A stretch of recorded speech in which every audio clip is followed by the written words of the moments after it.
katika Bwana siku zote. Tena nasema furahini, Bwana yu karibu.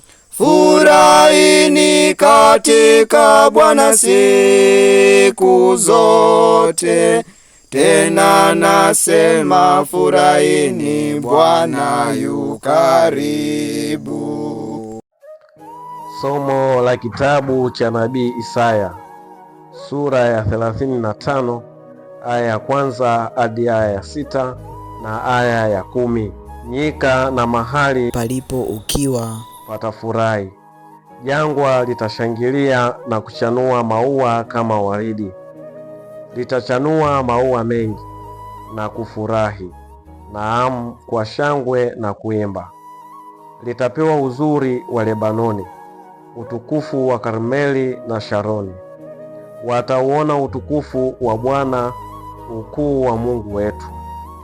Itieni nguvu mikono iliyo dhaifu, yafanyeni imara magoti yaliyolegea. Waambieni walio na moyo wa hofu, jipeni moyo, msiogope. Tazama, Mungu wenu atakuja na kisasi na malipo ya Mungu. Atakuja na kuwaokoa ninyi. Ndipo macho ya vipofu yatafumbuliwa na masikio ya viziwi yatazibuliwa. Ndipo mtu aliyekilema atarukaruka kama kulungu, na ulimi wake aliyebubu utaimba. Na hao waliokombolewa na Bwana watarudi, watafika Sayuni wakiimba, na furaha ya milele itakuwa juu ya vichwa vyao. Nao watapata kicheko na furaha, huzuni na kuugua zitakimbia. Neno la Bwana. Uje Bwana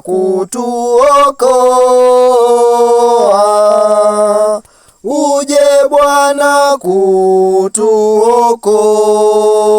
kutuokoa, uje Bwana kutuokoa, uje Bwana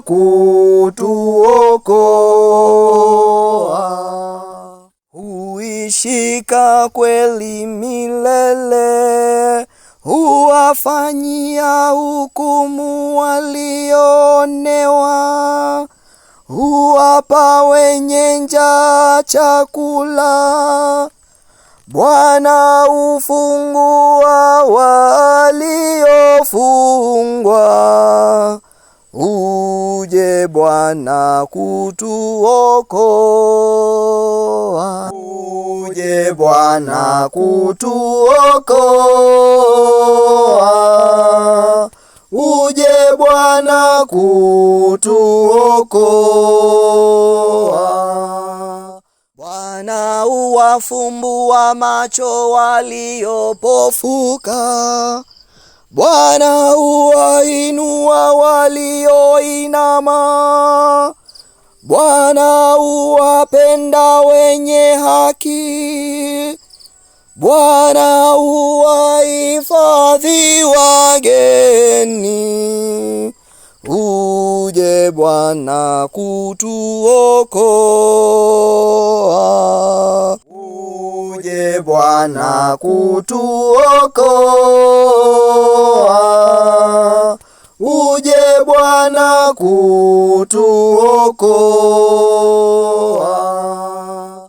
Uwategemeza yatima na mjane, bali njia ya wasio haki huipotosha. Bwana atamiliki milele, Mungu wako Sayuni, kizazi hata kizazi. Uje Bwana kutuokoa, uje Bwana kutuokoa, uje Bwana kutuokoa. Somo la waraka wa Mtume Yakobo kwa watu wote, sura ya 5 aya 7 hadi ya 10. Ndugu, vumilieni hata kuja kwake Bwana. Tazama, mkulima hungoja mazao ya nchi yaliyo ya thamani, huvumilia kwa ajili yake hata yatakapopata mvua ya kwanza na ya mwisho. Nanyi vumilieni, mthibitishe mioyo yenu, kwa maana kuja kwake Bwana kunakaribia. Ndugu, msinung'unikiane, msije mkahukumiwa. Angalieni, mwamuzi amesimama mbele ya milango. Ndugu, watwaeni manabii walionena kwa jina la Bwana, wawe mfano wa kustahimili mabaya na wa uvumilivu. Neno la Bwana. Haleluya, haleluya, haleluya, haleluya.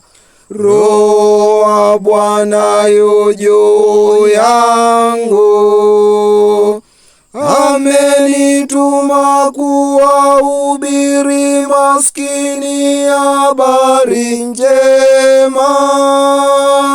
Haleluya, haleluya, haleluya, haleluya.